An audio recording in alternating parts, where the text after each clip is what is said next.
자, 우리는 잘 새겼습니다. 잘 되고 있습니다. 예배는 축복입니다. 네, 추석 명절 잘 보내셨습니까? 우리 여다일 친구들은 또 청년들은 용돈 많이 받으셨어요? 아유, 그렇구나.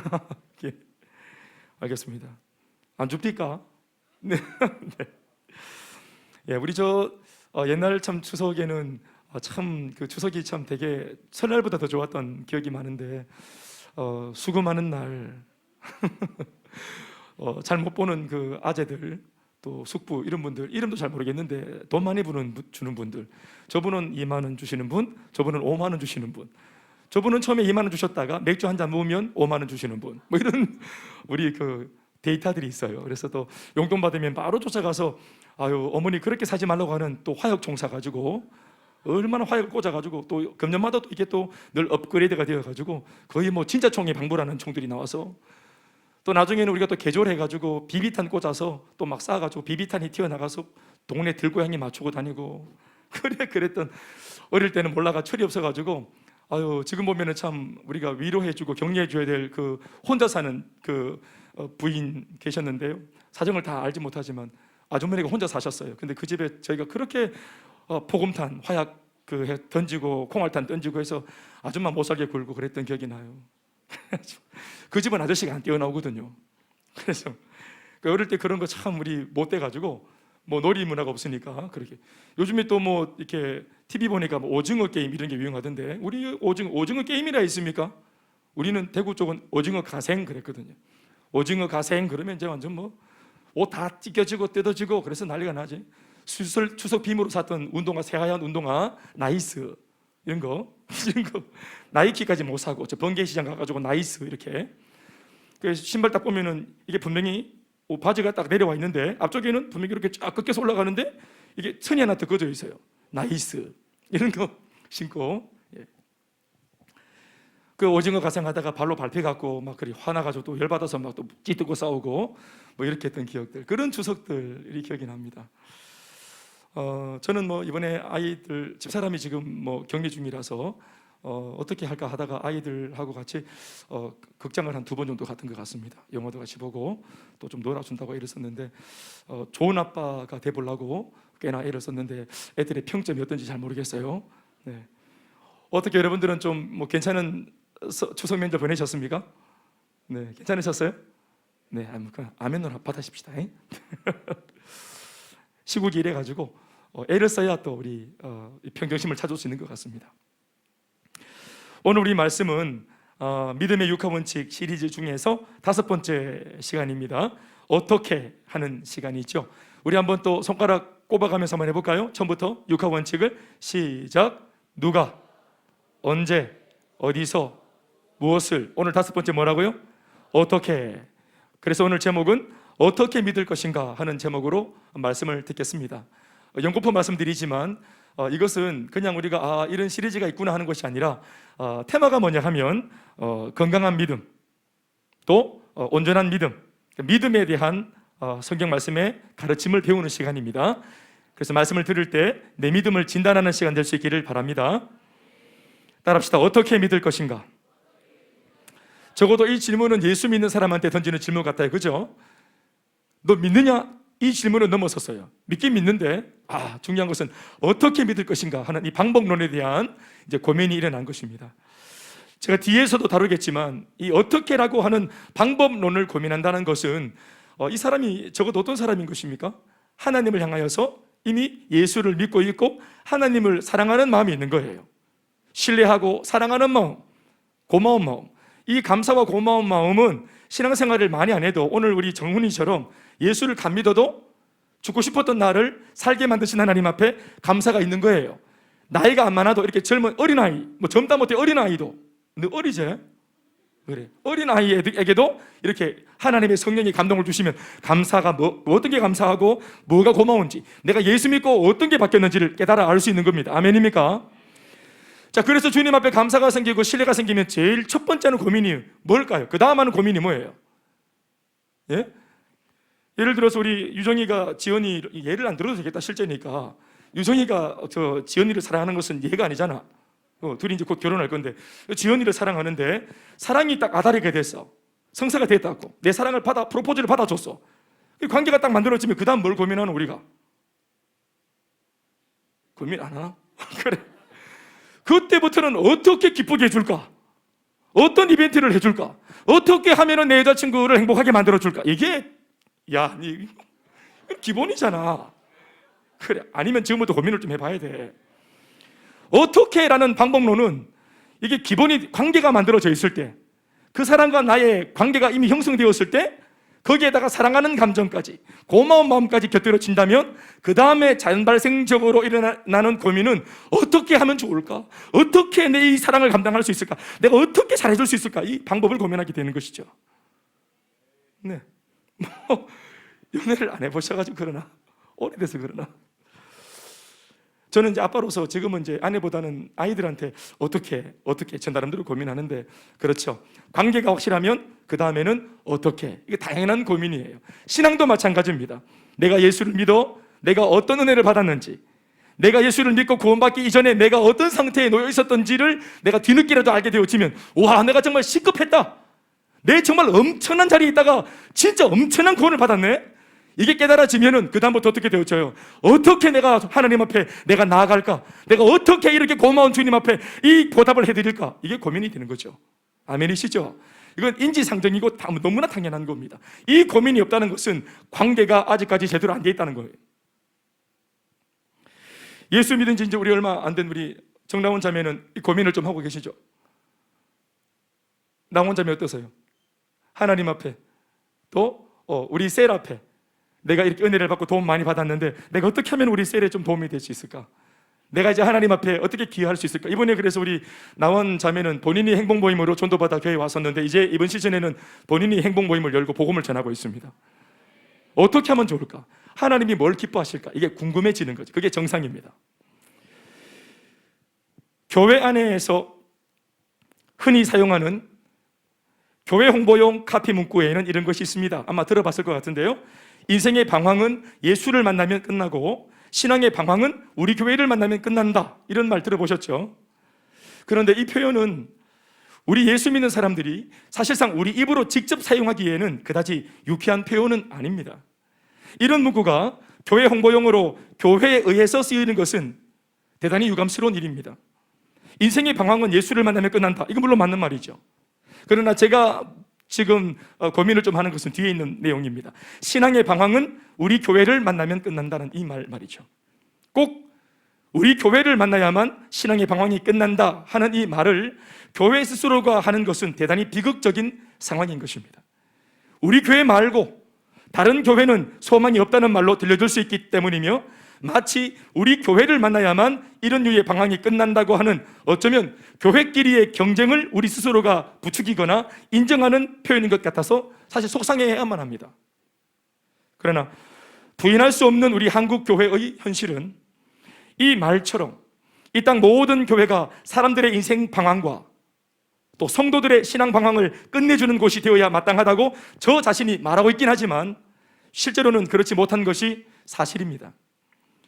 인생의 방황을 끝내주는 그 예수를 전하는 것도 교회가 하는 것이고, 그렇게 해서 예수 믿고 인생의 방황을 끝낸 이 성도에게 이후에 예수를 믿는 진정한 신앙 목적을 말씀으로 가르쳐서 신앙의 방황이 안 생기도록 돕는 것도 교회가 하는 일입니다만은, 이 사명을 제대로 감당하는 소위 건강한 교회가 희귀한 것이 우리의 안타까운 현실입니다.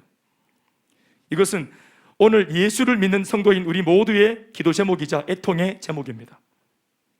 그런데 무슨 남다른 배짱이 있어서 자신의 교회만은 이런 것을 잘하고 있는 중이니까 다른 교회와 다르고 작은 교회와 다르고 상가 개척교회와는 다르다고 우쭐댈 수 있겠습니까?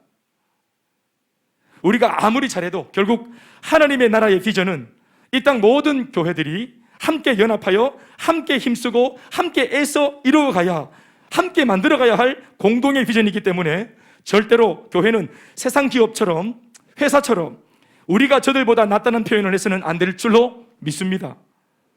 다시 아멘이시고, 오히려 자신의 사명을 잘 감당하지 못할 정도로 제 기능을 못하는 교회를 볼 때에 우리의 자세는 오히려 안타까움이자 속상함이어야 합니다. 그리고 더 나아가 가능하다면 교회 본연의 역할을 못하고 있을 정도로 약한 그 교회로 인해 실제적으로 마음이 우리보다 더 아프실 하나님 아버지를 생각하므로 가슴이 아프거나 울분이 일어나야 옳지 않겠습니까? 아멘이십니까? 그런데 우리 교회는 그런 건강하지 못한 교회와는 다르니 우리 교회에 와야만 한다는 말을 하고 생각을 한다는 것은 잘못된 관점입니다. 실제로는 그렇게 해서는 안 됩니다. 주님께서 핏값으로 세우신 이 땅의 모든 교회는 큰 교회든 작은 교회든 상가 개척 교회든 성도가 몇 명 없는 변변치 못한 그런 현실의 교회이든지 간에 모든 교회는 세상 모든 사람들에게 예수 그리스도의 복음을 제대로 전해서 그들의 인생의 방황도 끝나게 줘야 되고 심지어는 신앙의 방황도 끝내줘야 하는 교회인 줄로 믿습니다. 다 같이 그렇게 할 수 있어야 됩니다. 이 땅의 모든 교회가 사이즈와 관계없이 다 그 기능을 할 수 있는 임무를 완수하는 교회가 되어야 합니다. 그게 주님의 소원입니다.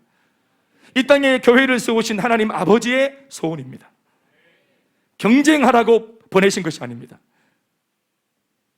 이 땅 구석구석 주님의 교회가 세워져 있는 모든 곳에서 이런 일들이 인생을 끝내주고 방황을 끝내주고 신앙의 방황을 끝맺게 해주는, 방황을 끝내주는, 마침표를 찍어주는 교회, 이런 일들이 실제로 일어나야 하고 또 그렇게 되었으면 참 좋겠습니다.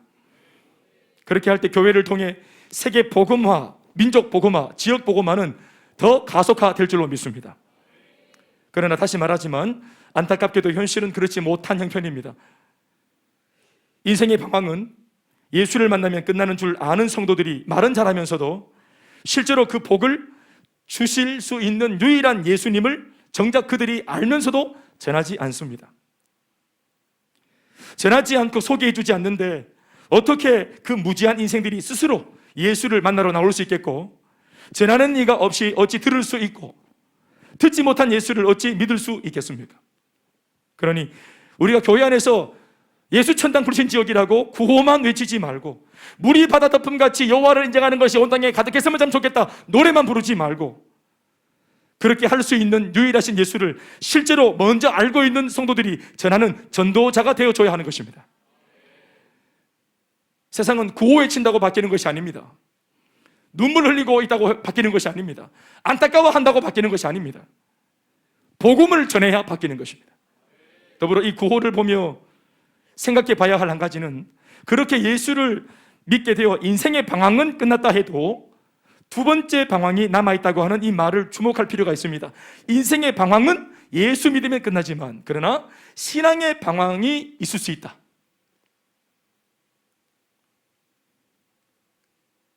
두 번째 방황이 뭡니까? 바로 신앙의 방황입니다. 신앙의 방황이라는 말은 예수 믿는 목적의 부재를 일컫는 말입니다. 예수를 믿는데 예수를 왜 믿는지 이걸 모르고 믿는 것을 말하는 겁니다. 그리고 그것이 지속적으로 평생 죽어 천국 갈 때까지 예수를 내가 믿는 목적을 모르는 채로 계속 교회 생활하고 신앙생활을 하는 그 자체를 신앙의 방황이다 이렇게 말하는 것입니다. 이 말은 예수를 믿는 목적이 따로 있다는 말입니다. 목적. 무엇보다 이 방황이라고 하는 말 자체가 그렇습니다. 목적을 잃어버린 모든 것은 전부 방황이라고 말해야 됩니다. 목적에서 빗나간, 궤도에서 벗어나간 모든 열심, 거기에 막 물질을 쏟고 퍼포먼스를 하고 프로그램을 돌리고 야단법석 예수를 믿는 화려한 퍼포먼스가 있다 할지라도 목적에서 어긋난 모든 것은 다 방황입니다. 앞서 말씀드렸던 인생의 방황이라는 말도 여기에 해당됩니다. 내 인생이 누구로 인해 어디에서 왔고 어떤 과정을 통해 어디로 가게 되는 것인지 이 인생의 목적을 모르니 그 인생을 아무리 열심히 살았어도 결론은 방황하는 인생이라고 우리는 신앙 안에서 결론 지을 수 있습니다. 불신자들도 다 열심히 삽니다. 여러분, 누가 열심히 안 삽니까? 도둑놈도 열심히 도둑질합니다. 사기꾼도 열심히 사기 치려고 애를 쓰고 몸부림을 쳐요. 연구합니다. 열심히 안 사는 사람 누가 있습니까? 그러나 인생의 목적, 그 방향과 목적을 모른 채로 열심히 달린 그 속도가 아무리 재빨라도 그 인생 통틀어 전체는 방황이라고 인생을 창조하신 분이 그렇게 평가하시는 겁니다. 그런데 예수님을 믿게 되고 나를 창조하신 분의 섭리와 목적을 발견하게 되면 인생은 방황에서 정의치로 돌아오게 되는 복을 누리게 될 수 있습니다. 믿습니까? 예수를 믿으면 인생의 목적을 알게 되잖아요. 아멘, 아멘. 나를 지으신 분을 알게 되고 내 인생이 어디에서부터 와서 어떻게 살다가 어떻게 가는 것인지 인생의 목적을 알아요. 아멘, 아멘. 그래서 예수를 믿으면 인생의 방황은 끝이 나요. 그러면 인생의 방황이 끝나고 인생이 안정된 단계로 들어가는데, 그런데 여기에서 이대로 여기서 끝나버리면 예수 안에 있어도, 신앙 안에 있어도 신앙의 방황이라고 하는 또 다른 방황이 시작될 수 있다는 것입니다. 예수 믿고 나와 내 집이 구원을 받고 나와 내 집, 우리 가정, 우리 가문의 인생의 방황이 끝나는 것으로 할렐루야, 아멘 하면서 내 할 일 다 한 것처럼 손을 털어버리면 이때로부터 걷잡을 수 없는 신앙의 방황이 점진적으로 스멀스멀 시작되어집니다. 우리는 이것을 분명히 알아야 합니다. 성도로서 예수 믿는 목적은 나나 혹은 내 가정이 구원받고 마는 것에 머무는 것이 아니라는 것입니다. 구원받는 것은 예수 믿는 목적이 아닙니다. 다시 말할까요? 예수 믿는 목적은 구원받는 것이 아니에요. 천국 가는 것이 아닙니다. 천국 가는 것은 신앙의 목적이 아니에요. 이거 굉장히 중요한 얘기입니다. 이거 잘못하면 제가 이단일 수 있는데 귀를 잘려고 들으세요. 속지 말고. 예수를 믿는 목적은 구원받고 천국 가는 것이 아닙니다. 만에 하나 구원받고 천국 가는 것이 이게 신앙의 목적이라면 우리는 그 구원을 이루어내기 위해 죽을 힘을 다하여 애쓰고 힘써야 합니다. 그 목적하는 것을 쟁취하고 따내기 위해서. 목적이란 말 자체가 이미 집념과 노력과 열정을 구하는 단어 아닙니까? 서울대 가겠다 목적을 정했습니까? 목표를 정했습니까? 잠 다 포기하고 친구 안 만나고 TV 끄고 휴대폰 불태우고 정말 힘을 다해서 공부해야 됩니다. 목적이 생기면은 열정을 쏟아야 돼요. 내 집 장만을 목표로 삼았습니다. 그러면 홈쇼핑 끝내야 돼요. TV를 폭파시켜야 됩니다. 카드 쓰면 안 돼, 이제 마라탕 못 시켜 먹어요. 마라탕 사요나라. 그냥 라면 끓여 먹어야 돼. 먹고 싶은 거 다 먹고 언제 우리 집을 사겠어요? 다 허리띠 졸라매야 돼요. 열정을 쏟아야 되고 희생을 감내해야 되고 뭐 어떤 애를 써야 돼, 부단히. 목적이라는 것 자체가 이것을 요구하는 거예요. 그러나 다행스럽게도 구원은 목적이 아니고 선물이라고 성경이 분명히 말씀하셨습니다. 이것이 우리에게 감사의 제목입니다. 내가 노력해서 쟁취한 구원이면 왜 감사합니까? 내가 있었는데. 거기는 감사가 없습니다. 그러나 내가 아무리 애를 써도 도무지 얻을 수 없는 구원을 하나님이 그 구원을 가지신 분이 우리에게 믿음 하나 보시고 거저주셨습니다. 그래서 거저주신 분 앞에 우리가 은혜를 받았다 하면서 감사를 고백하는 것입니다. 에베소서 2장 8절에서 9절 말씀은 이렇게 적고 있습니다.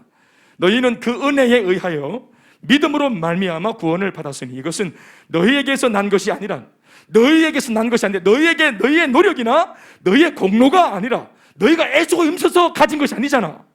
하나님의 선물이잖아. 행위에서 난 것이 아니니까 이는 누구든지 자랑하지 못하게 하려고 하나님이 선물로 주시는 거야. 그러나 성경은 구원이 하나님의 선물임을 분명히 함과 동시에 구원받은 그 수혜자들이 정작 구원받고 난 이후 애프터에 감사만 하고 있지 말고 감격만 하고 있지 말고 홍해바다 건너고 난 뒤에 거기서 텐트 치고 앉아가지고 낚시하는 것이 아니라 정작 힘쓰고 애써서 이루어내야 할 또 다른 구원받은 사람으로서의 목적이자 목표가 따로 있노라고 강한 액센트와 큰 볼륨으로 말씀하고 있습니다. 그것은 내가 값없이 선물로 받은 이 구원의 복음을 이전에 나와 같이 인생의 방황에 수렁에 허우적거리고 있는 또 다른 사람들한테 이 복음을 전하는 것입니다. 이 구원을 전하는 것입니다.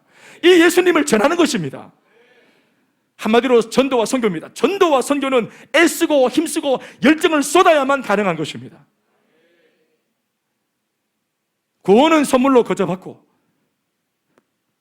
이런 거저받는 구원, 이것을 몰라서 지금도 자기가 인생의 활로를 열려고 애쓰고 헛된 노력을 하는 사람들한테 내가 값없이 거저받은 구원을 나도 거저 값없이 전하는 것, 받는 것은 그냥 받지만 이것을 전하는 것은 수고와 자기 희생과 자기 부인이 따라야 하는 것이에요.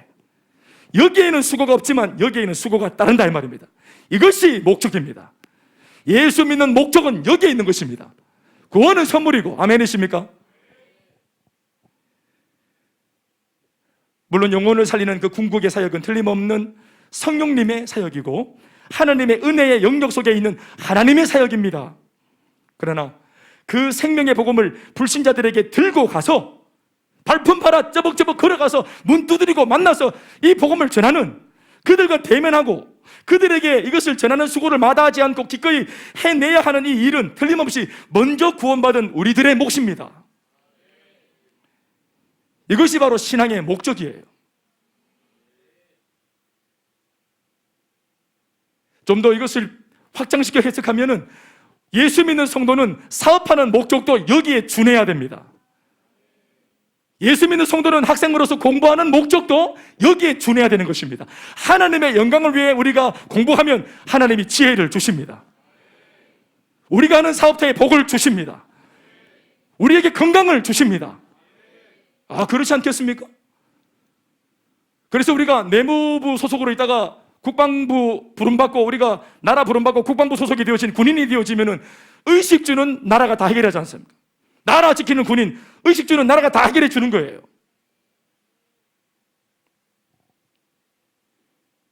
그의 인생의 목적이 나라를 지키는, 안보를 지키는 일에 이 목적이 딱 박혔을 때 이 목적을 더 성실하게 이행할 수 있도록 나라가 다른 모든 것은 다 무상으로 제공해 주는 것입니다. 우리가 하나님 나라 위에 살겠다고 말하면 먼저 그의 나라와 의가 내게 먼저입니다 하면 이 모든 필요한 것들은 하나님이 더해 주시는 복으로, 분복으로 따라붙어 주시는 것입니다. 축복이 축복이 아니라 그래서 사명이 축복입니다. 주님 위해 살겠다는 이런 목적을 새로 바꾸면 하나님이 은혜를 주시는 것입니다. 놀라운 사실은 이 확실하고도 명백한 신앙 목적을 진정으로 내 인생과 내 신앙의 목적으로 삼고 할 것처럼 달려나가면 남만 살리는 것이 아니라, 남 좋은 일만 하는 것이 아니라 정작 결과를 보면은 나도 함께, 복음 전한 나도 함께 신앙 안에서 더욱 성령 충만으로 살아나지는 놀라운 은혜를 경험하게 된다는 사실입니다. 신앙의 성숙, 성장, 은혜 충만, 성령 충만, 이 모든 것은 말입니다, 그냥 돛 닦고 앉아서 할렐루야 아멘을 친다고 임하는 것이 아니라 복음 전하는 현장에서 죽은 영혼 살리면 그 현장에서 하나님을 더 뜨겁게 만납니다. 새삼스럽게 내가 가지고 있는 복음을 이렇게 떼어가지고 전해보면 나는 차고 넘치는 복음이고 익숙한 복음인데 이거 하나 떼어서 입에 넣어뒀더니 이 사람은 오늘 물 만난 고기처럼 정훈이가 저기 살아난다 이 말. 양양기타 기타 교습소가 아니라 사실은 신앙 교습소였어요. 거기 아무나 발을 들이는 곳이 아닌데 구원받고 살아나려고 하나님 그러다가 밀어넣은 것 같아. 할렐루야. 양양기타 교습소 소장 어디 있노? 잘하고 있어. 먼저 그의 나라와 의를 구하면 하나님께서 교습소 폭파시킨다. 아니 그 폭발이 아니라 부흥에서 폭발한다. 아멘 아멘. 야, 네 이렇게 어려운데 하겠단 말이가. 네 상황이 이렇게 안 좋은데 모든 사람이 뺀질뺀질 자기만 아는 이 시국에 네 나를 위하겠단 말이가. 이런 어려운데도 나를 위하겠다는 말이가. 네 진짜가, 네 참이가. 이게 인정되어지면 주님이 그럼 네 하려고 하는 그 일을 더 한번 잘해봐라 하고 하나님이 물꼬를 터주시는 겁니다. 은도 내 것이요 금도 내 것이라. 만복의 근원은 하나님이십니다. 눈에 보이지 않는 세계에 모든 복이 다 채워져 있고 보이는 세상에서 우리가 주님 뜻대로 살겠다고 목적을 정하면 하나님이 보이지 않는 영역에 있는 창고를 열어서 쏟아부어 주시는 것이라. 복 받는 비결은 거기에 있는 것입니다. 먼저 그의 나라와 의를 구하는 사명을 붙들면 사명 따라 축복이 따라오는 것입니다. 축복은 쫓아가고 우리가 쟁취하는 것이 아니라 내 등 뒤에 따라 붙는 것이 복이에요. 아멘입니까? 겸손하게 아유 고만 되십니다 해도 이 복이 계속 은지 나는 당신이 좋다고 계속 복이 따라 붙는, 헐친해도 막 계속 따라 붙는 복이, 이런 복이 임하길 바랍니다. 네, 그냥 축복과 성공을 쫓아가니까 행복의 파나새를 못 잡아 헤매고 그러다가 막 파나새 못 잡으니까 닭이라도 잡아 목을 삐들고 튀김해버리고 이렇게.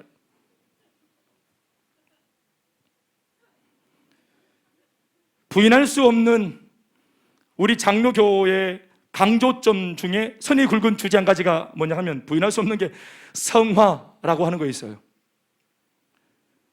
성화라는 것은 쉽게 말해서 예수를 담는 거룩해지는 걸 말합니다.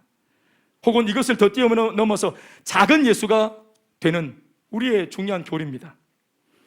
그래서 우리 신앙의 선배들은 예수님처럼 거룩하고 세상과 짝하지 않고 유혹받지 않기 위해서 그렇게들 세상을 등지고 신앙을 지키기 위해서 산으로 들로 굴이나 기도원에 들어가서 열심히 기도 생활을 많이 했고, 실제로 이런 현상들이 지난날 한국 교회와 교계의 기도 영성과 기도 열정에 불을 지핀 것은 긍정적인 결과가 아닐 수 없죠.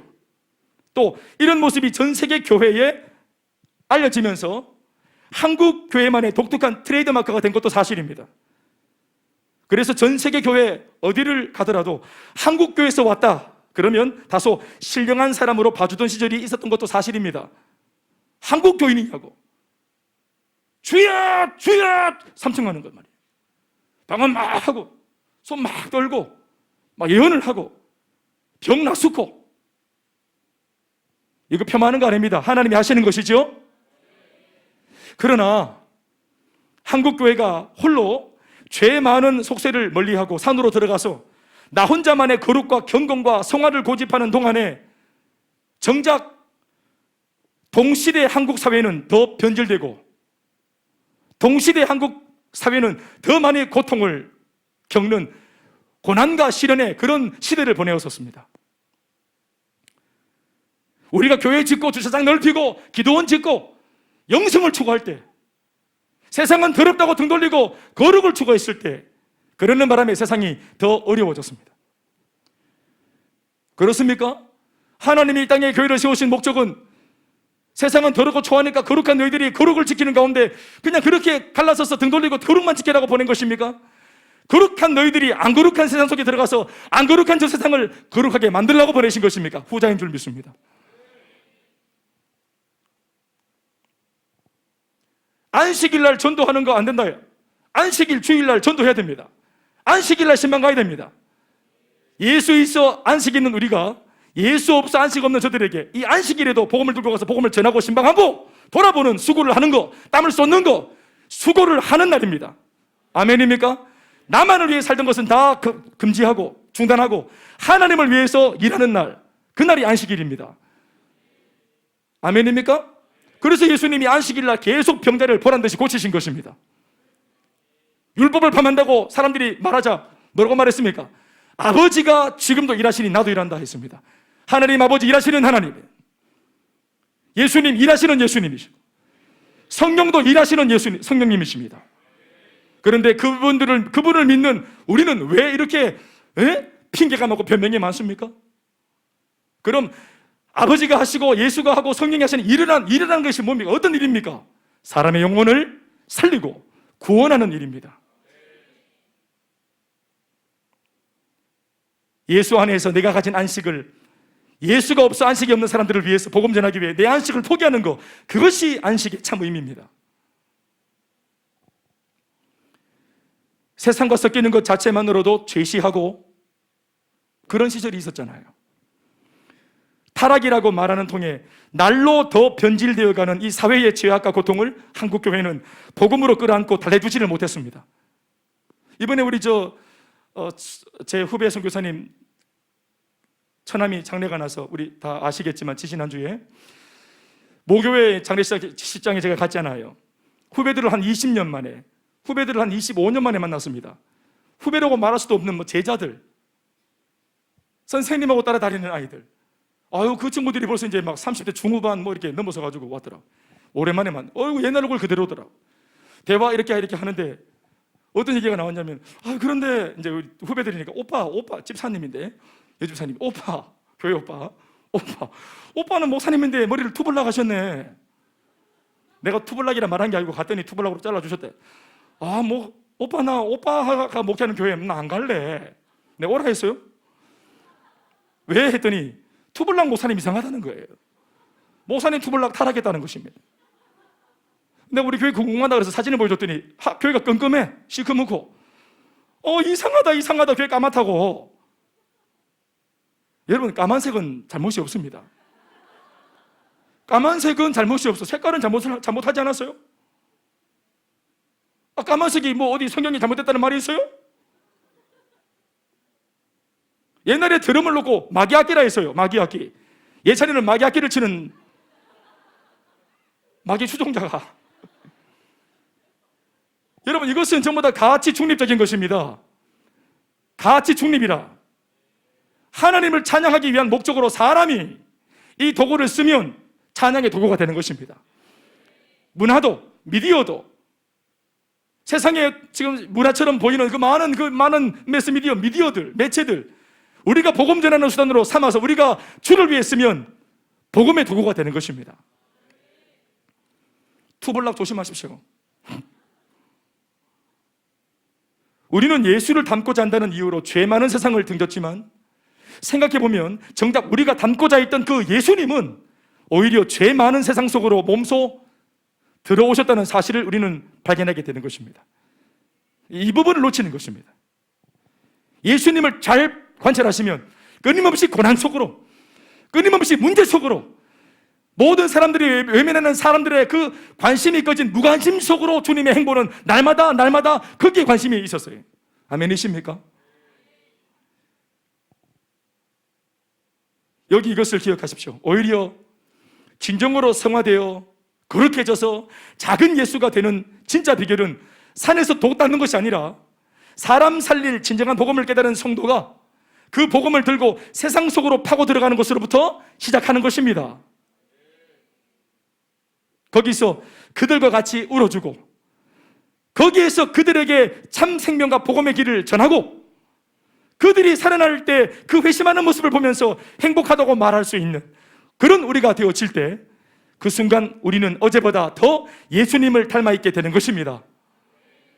그러므로 이렇게 말할 수 있습니다. 내가 받은 이 구원의 감격에 머물지 말고 이렇게 좋은 복음을 다른 사람들에게 전해서 그들도 구원받아 나처럼 행복해질 수 있도록 만들어주는 일에 수고할 수 있는 성도가 되는 것이야말로 최고의 축복입니다.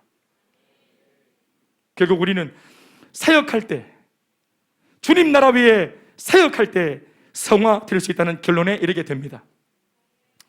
산에서 기도만 하는 것으로는 부족합니다. 기도를 충분히 해야 합니다.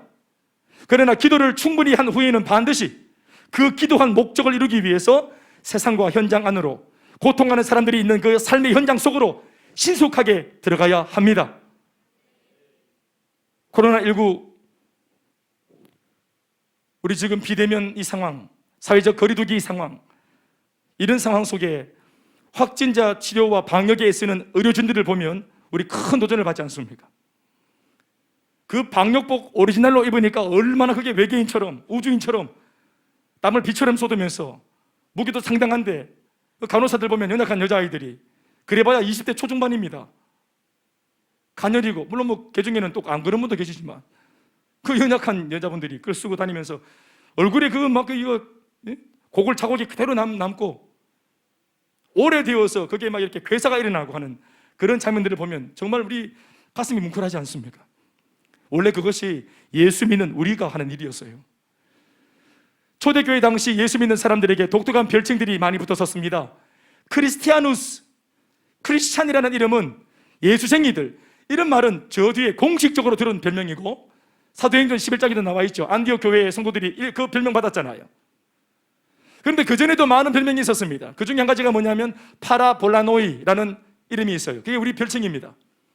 크리스찬이라는 이름을 얻기 전에 우리 별명, 닉네임이 파라볼라노이, 파라라는 말은 전치사로서 어디 곁에 이런 뜻입니다. 볼라노이, 위기와 어려움을 만난 사람, 문둥이촌에 제일 먼저 들어가서 그들과 친구가 되어주고 그들의 고름을 입으로 빨아내는 사람, 알고 봤더니 예수쟁이들, 파라볼라노이.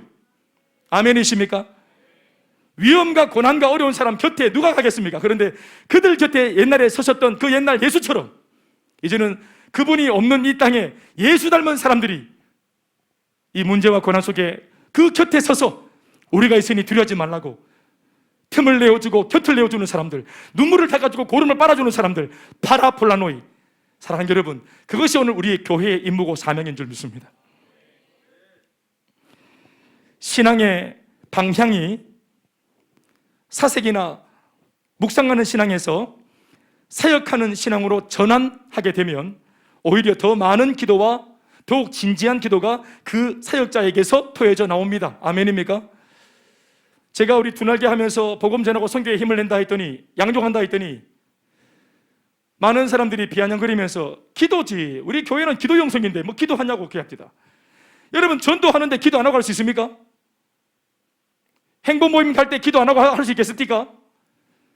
우리가 과거에 너무 수동적으로 새벽 기도회, 수요 기도회, 이렇게 뭔가 프로그램을 만들어서 성도들이 그냥 아무런 수고 안 하고 그냥 이렇게 와서 차 타고 와서 앉아 있으면 목회자가 다 밥 지어가 떠먹여주던 그런 시절 여러분 지나갔습니다.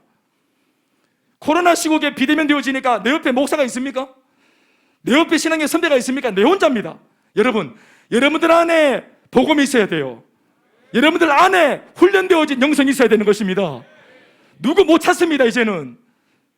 그러니 교회가 일찌감치 교인들을 설교자, 목회자 앞에서 설교 듣는 회중으로 여기는 것이 아니라 세상 앞에서 복음 전할 군사와 전으로 성도들을 보는 것이 옳은 접근인 것입니다.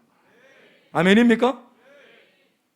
지금 우리 교회는 지난날 평범한 시절 10년 동안 이렇게 복음을 누리고 복음을 전하는 일꾼으로 우리가 훈련시켜 놨더니 코로나가 와도 우리는 아무런 상관없잖아요.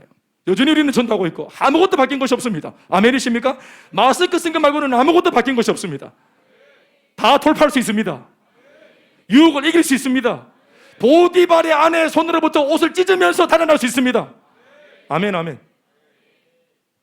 그것이 훈련의 결과죠.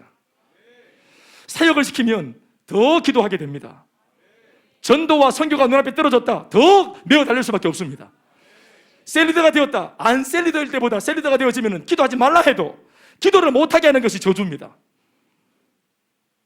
기도할 수밖에 없어. 하지 말라 해도 합니다. 왜요? 기도 안 하고 대충 했다가 시급을 해봤지. 한두 번 그냥 이렇게 요령으로 운동신경으로 해봤다가 영적 세계는 그런 게 안 통하거든. 그러니까 무한을 당하고 시급을 해봤어. 그러니까 이 민망함 때문에 더 많이 기도해야 되겠다, 더 많이 준비해야 되겠다. 목사님 말씀 좀 빨리 좀 준비해 주세요. 우리 유년이들은 날마다 나한테 얘기합니다. 이제껏 제가 10년 있으면서 저렇게 재촉하는 사람 처음 봅니다. 이게 뭐예요? 진심이잖아요. 난 말씀 제대로 전하고 싶은데 목사님 빨리 말씀 좀 전해주세요. 여러분들은 그렇게 생각 안 하고 저를 애밀 것처럼 보입니까? 나 애미길라고? 얼마나 잘하고 있어요. 여러분 다 그렇게 하고 계시죠? 그렇게 하셔야죠.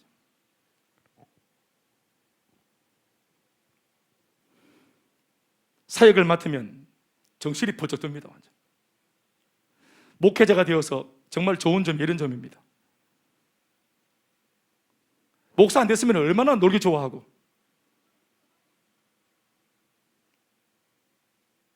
또 우리 집에 시방 오면 또 제가 같이 또 막 이렇게 막 말바로 조지가지고 같이 막 놀아보고, 얼마나 제가 못된 짓 많이 했겠노.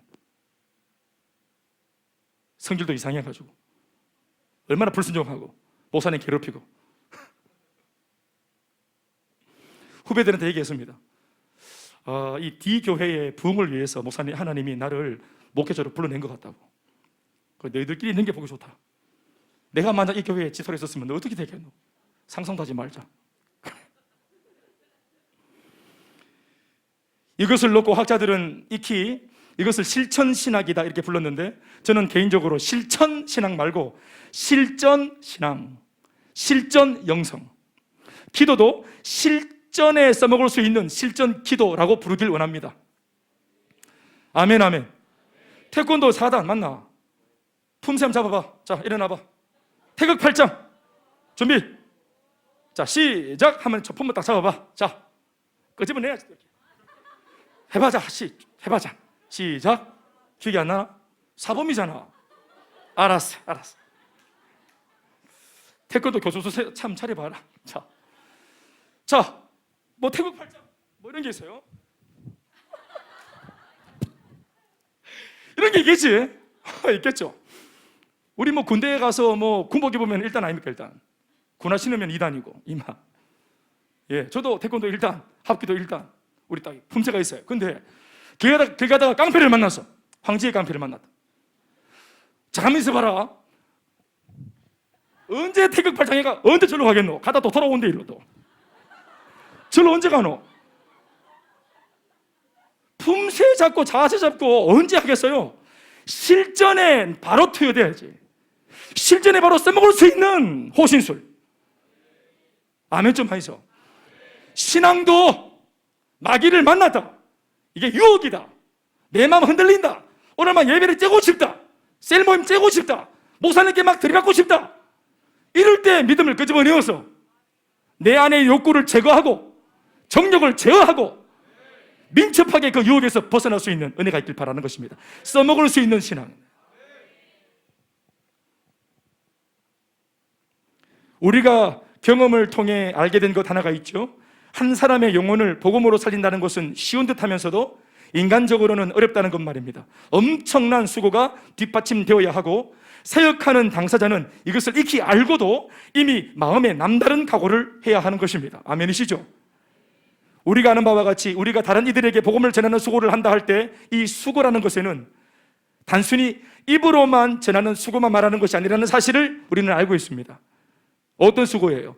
복음의 그 말 한마디를 전하기 위해서 그 전부터 얼마나 많은 기도의 수고를 해야 하고 얼마나 많은 섬김의 수고를 해야 하고 얼마나 많은 나 자신의 미숙함을 다루는 수고를 해야 되는지 이 복음을 전해본 사람이라면 다 아는 사실입니다. 아멘이시죠? 이런 사실은 이제 행복모임을 적잖게 하고 있는 우리 교회 성도들, 특히나 행복모임을 인도해 본 리더들이라면 이미 다 알고 있는 사실입니다. 골로새서 1장 28절로 29절 말씀 보시면 이 부분을 잘 정리해 둔 말씀이 있습니다. 한 목소리로 시작. 우리가 그를 전파하여 각 사람을 구원하고 모든 지혜로 각 사람을 가르침은 각 사람을 그리스도 안에서 완전한 자로 세우려 함이니 이를 위하여 나도 내 속에서 역사하시는 이의 역사를 따라 힘을 다하여 수고한다. 따라합시다. 이를 위하여 나도 이게 뭐예요? 뭐를 위해서? 한 사람에게 복음을 전파하고 권하고 가르쳐서 온전한 하나님의 사람으로 세우는 이 모든 일, 한 사람을 영적으로 성장시키는 바로 이 일, 아멘입니까? 이것을 위해서 누구도 하나님이 다 하시는 겁니까? 아니죠. 나도, 바울도 나도 힘을 다하여 수고하노라. 하나님의 은혜로만 되는 것이 아니라 사람이 수고해야 되는 것입니다. 전도도 하나님이 다 하는 것처럼 보이지만 감당하는 사람이 수고를 해야 되는 것입니다. 선교사가 되어 수고하는 사람 헌신해야 되는 것입니다. 그 수고가 필요합니다.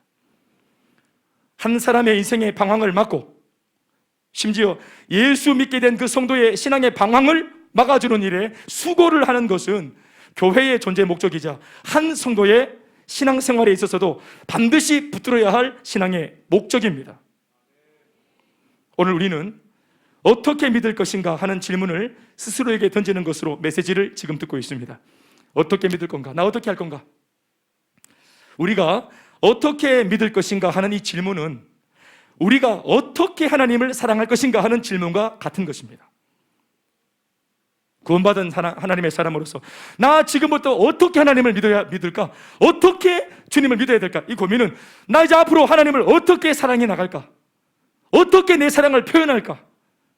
내가 사랑하는 주님을 어떻게 기쁘게 해드릴까? 이 말과 같다 이 말입니다. 신앙생활에 있어 가장 중요한 단계는요, 사실 과연 하나님은 존재하는가 하는 이 물음에 대한 확신을 갖는 단계죠. 사실은 신에 대한 존재부터 이걸 넘어야 신앙생활이 열리잖아요.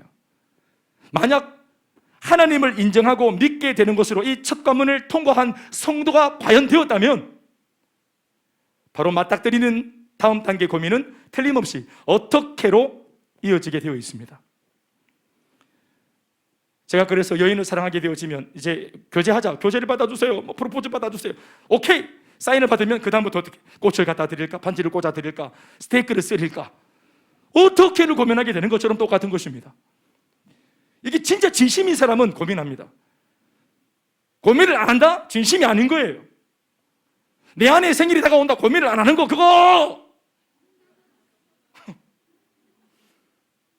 내일 저희 아내 생일인데 좀 고민을 많이 하고 있습니다. 그거는 지구촌에서 저만 하는 고민입니다. 여러분들은 안 해도 돼요. 제 고민입니다. 우리도 마찬가지입니다. 내게 은혜를 주시고 또 믿음을 주셔서 아무나 믿을 수 없는 이 위대한 하나님을 믿고 구원받게 해주신 것을 확신할 때 그래서 정말 감사하다고 느낄 때 진짜 구원받은 것에 대한 감격이 있는 성도는 결코 가만히 있지 않습니다. 아니, 가만히 있지 못해요. 그러므로 다음 단계에서 하는 고민이 뭐냐? 하나님 앞에 어떻게 하면 감사를 드릴 수 있을지, 내가 구원받은 내가 어떻게 하면 기쁨을 드릴 수 있을지, 내가 어떻게 하면 하나님이 원하시는 삶을 살아낼 수 있고, 더 나아가 어떻게 하면 하나님께서 가장 관심 있어 하시는 그것을 내가 이루어 드릴 수 있는지 하면서 끊임없이 어떻게 이것을 기도하고 고민하게 되는 것입니다. 그래서 여러분, 향유를 깨트려, 옥합을 깨트려 향유를 부어드린 그 여인을 떠올려 보십시오. 여러분, 그 여인의 고민이 성경에는 안 나오지만 고민에서 나온 행동이에요. 이미 구원을 받았어요. 예수님의 은혜를 받았어요. 놀라운 사랑을 경험했어요. 그런데 어떻게를 고민하다 보니까 다른 방법은 없고, 내가 가난하고 못났으니까 뭐가 손에 있노? 내 평생 잘 먹고 잘 살려고, 미안한 말이지만 몸을 팔아 벌어놓은 이 옥합 속에 있는 향유가 있다는 걸 내가 발견했어요. 나를 위한 지참금이고 나를 위한 비상금이에요. 노후 대책입니다. 그런데 하나님의 은혜를 얻고 예수님의 은혜를 얻자 어떻게 하면 좋을까? 어떻게 기쁘게 드릴까? 고민하다 보니까 이 옥합이, 이 향유가 어쩌면 쓸 수 있겠다, 어쩌면 이 나를 위해서 내가 이것을 모았는지 모르겠다 하면서 인생의 목적이 달라지잖아요. 향유에 대한 가치관이 달라지잖아요. 아멘입니까? 물질에 대한 개념이 달라지잖아요. 그래서 이 여자가 심지어 예수님께 나아가서 깨트려 부었는데, 여러분 아시겠지만 말씀 보시면, 누가복음 보시면은 그 장소가 어디였습니까? 심지어 그 장소가 여러분 한 바리새인의 집이었습니다. 이 여자는 창녀입니다. 바리새인은 여러분 율법 그 자체입니다. 죄 짓는 사람 나만 하지 못합니다. 이 사람 말빨이 얼마나 독한 줄 아세요? 바리새인 아무도 안 만나려 할 건데 그 마을에서 가장 소문난 죄인인 이 여자가 예수님께 꽂히니까 바리새인 집에 있다는 사실도 잊어버리고 두려워하지 않고 예수님을 찾아 남의 집에 들어가잖아요. 아멘이십니까? 주님의 평가가 뭐였습니까? 이는 나를 더 사랑하는 연고라. 더 큰 은혜를 받았고, 남들보다 죄가 많기 때문에 죄가 깊은 곳에 은혜가 더 깊었다고, 더 은혜를 많이 경험하고 사랑을 더 많이 체험했더니 이 여자가 더 큰 것을, 더 가치로운 것을 주님 앞에 겁없이 기쁨으로 감격으로 내어드리지 않습니까? 고민한 사람들의 행동입니다. 어떻게 하면 좋을까? 어떻게 우리는 예수를 더 잘 믿을 수 있는지, 어떻게 우리가 주님을 더 사랑할 수 있는지, 이 자체를 고민하는 성도들은 이미 하나님이 그 과정 자체에서부터 이미 기쁨을 얻게 되는 겁니다. 하나님은 우리가 정말 그렇게 살고자 애쓰고 힘쓰는 그 태도와 마음가짐에서 이미 기쁨을 다 받으시는 분이십니다. 우리가 고민한 그 어떻게에서 실제로 답을 얻어서 그것을 이루어내어 하나님 앞에 그 결과물을 만들어 보여서 그렇게 기뻐하시는 것이 아니라 마음을 품는 것 자체가, 고민하는 것 자체가 주님께 기쁨이 된다 이 말입니다. 하나님이 보시는 관전 포인트는 할 것처럼 진짜 달려드는 우리의 진심, 그리고 태도와 자세입니다. 말씀 뵙겠습니다. 바로 이 진심, 정말 하나님께 기쁨이 되고 싶고 영광이 되고 싶고, 한 번 이 땅에 태어나서 짧은 생에 살다가 가는 참으로 초라하고 못난 내 인생 전체를 예수를 통해 송두리째 역전시키고, 과거에는 꿈도 못 꿨던 놀라운 인생의 새로운 이런 환경을 만들어주신 주님 앞에 이게 감격이 되고 감사가 돼요. 그런 감격 속에서 고민하는 사람의 고민을 하나님 예배로 받으시는 것입니다. 우리에게 가정이라는 게 있었습니까? 건강한 아빠가 될 수 있었습니까? 예수 없을 때 우리가 내 마음대로 살면서 좋은 엄마, 괜찮은 엄마 될 수 있었습니까? 부모도 나를 못 바꿨고 유능한 선생님들도 나를 못 바꿨습니다. 우리는 그냥 이렇게 생겨먹은 대로 살다가 그냥 저 지옥 요한불에 떨어져도 할 말 없는 인생이었는데, 주님이 이렇게 우리를 건지시고 주님 앞에 꿈을 꾸게 하시고 내 젊음과 인생을 어디에 써야 될지 주님이 기쁨으로 긍정적으로 이것을 고민하게 하시는 것 자체가 우리에게는 은혜인 것이죠. 하나님은 이 마음이 확인되어지면 마음을 받으시고 다 돌려주십니다. 아브라함아 이삭 바쳐라. 하나님이 이삭을 보냈습니까? 이삭을 바치라 했을 때 하나님께서 요구하신 그 목표점은 이삭이 아니라 이삭에게 매여있는 아브라함 그 아버지 마음이었어요. 네가 선물을 받고서도 네 마음이 선물에 매이지 않더냐? 오히려 선물을 준 나에게 네가 시선이 고정될 수 있더냐? 너 누구 보고 있냐? 이삭 보고 있나? 나 보고 있나? 선물 보고 있나? 나 보고 있나? 그래서 선물을 내놔라 하신 겁니다. 그때 아브라함이 이 선물 도로 돌려드리면서 모리아산에서 칼을 뽑아 바치려 할 때 하나님께서 아브라함아 아브라함아 그만둬라. 네가 네 독자 이삭까지라도 나를 위해 아끼지 아니하는 줄 내가 알았으니 이제야 네가 나를 경외하는 줄을 내가 알겠다. 이제야 알겠다. 확인되었다. 그 마음을 확인하고 받으시니 마음만 받으시고 이삭은 다시 돌려보내지 않습니까? 우리는 이삭을 가져갈 줄 알고 바치면 싹 가져갈 줄 알고 손에 거머쥐고 내놓지를 못하죠.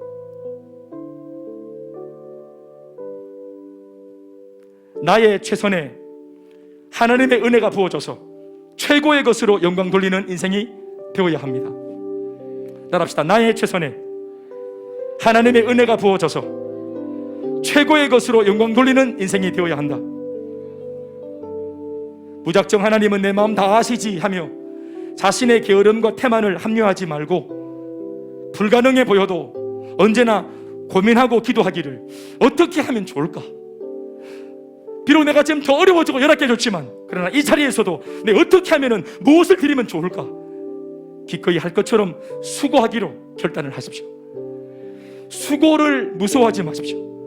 수고를 두려워하지 마십시오. 애굽에서 헛되게 수고했던 것에 비하면 가나안 땅에서 수고하는 것은 축복입니다. 급이 다르죠. 애굽 시절에 했던 그 수고는 무가치하고 무의미한 낭비의 수고였지만 하나님이 주시는 사명 앞에서의 수고는 숭고한 가치이자 최상의 가치의 의미인 줄 믿습니다. 우리가 하나님을 더 잘 믿고 더 많이 사랑하고 싶은 마음에 하나님, 우리가 어떻게 하면 좋을까요? 우리가 어떻게 주님을 믿으면 좋을까요? 내가 어떻게 하면 좋을까요? 이렇게 묻는 대답에 있어 물음 앞에 이미 하나님은 성경 속에 우리의 이 질문에 대한 대답을 적어 놓으셨습니다. 그 대답이 뭔지 아십니까? 바로 마태복음 28장 18절로 19절에 있는 말씀입니다. 다 같이 시작. 예수께서 나와 말씀하여 이르시되 하늘과 땅의 모든 권세를 내게 주셨으니 그러므로 너희는 가서 모든 민족을 제자로 삼아 아버지와 아들과 성령의 이름으로 세례를 베풀고 아멘이십니까? 또 이어지는 말씀, 내가 너희에게 분부한 모든 것을 가르쳐 지키게 해라. 그러면 내가 세상 끝날까지 너희와 함께 있을 거다. 결론을 말씀드리자면 그것은 바로 하나님의 비전을 나의 비전으로 삼고 그 비전을 이루어드리고자 하는 참 마음으로 인생의 방향을 이렇게 정하고 그 인생의 방향을 향해서 내가 걸어가는 겁니다. 대단한 일을 하는 것이 아니라 이벤트 하는 것이 아니라 삶의 방향을 하나님을 기쁘게 하고 영광 돌리는 쪽으로 방향을 잡고 그냥 하루하루 착실하고 꾸준하게 어떤 면에서는 평범하게 살면 됩니다. 아멘이십니까? 전도는 이벤트가 아니잖아요. 전도는 삶입니다. 아멘입니까? 직장에서 생활하다가 교습소에서 기타 치다가 정훈이라는 친구가 왔네. 얘기를 들어보니까 딱하네. 삶에 어려움이 있다고 말하네. 내가 예수 믿는 이 복음을 이 교습소 소장 기타 레슨 선생님이 그냥 기타 치면서 학원비도 그냥 다 받으면서 같이 하이시 주스 마시면서 소보로빵 먹으면서 그냥 복음을 전하는 겁니다. 이벤트가 아닙니다. 아멘입니까? 중요한 게 뭐냐? 삶의 방향. 어떻게 하면 좋을까? 삶의 방향 전체를 하나님을 기쁘시게 하는 방향으로 놓고 살면 되는 겁니다. 직장 생활도, 사업도, 공부하는 것도, 가정주부의 평범해 보이는 삶도 이것을 목적으로 방향을 잡고 있으면 하나님이 주부의 평범해 보이는 삶을 통해서도 영광을 받으시는 것이라. 공부를 그렇게 해라. 주영아, 알겠지? 공부를 그렇게 해야 된다. 그림을 그렇게 그려라. 알겠지? 우리 서민이 공부를 그렇게 하고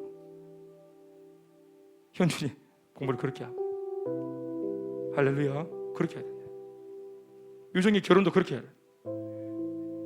모든 영광 하나님께 박수하시겠습니다.